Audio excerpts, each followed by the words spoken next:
καταλάβαμε. 9 τα κόρνερ για την Leverkusen, 5 για την Hoffenheim. Στο 70, κεφαλιά 2-0. Στέφαν Κίσλινγκ. Η μπάλα στα δίχτυα και στο 70 η Leverkusen κάνει το 2-0. Εδώ και πάλι δείτε, η μπάλα περνάει δεξιά από το δοκάρι της εστίας. Έχει μία τρύπα εκεί πέρα τα δίχτυα και μπαίνει μέσα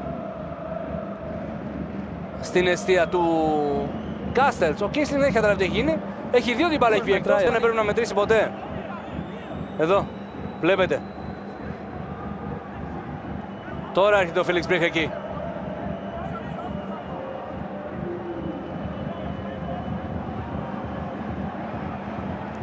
Τώρα προσπαθεί να καταλάβει και ο Φίλιξ Μπριχ τι ακριβώς έχει συμβεί.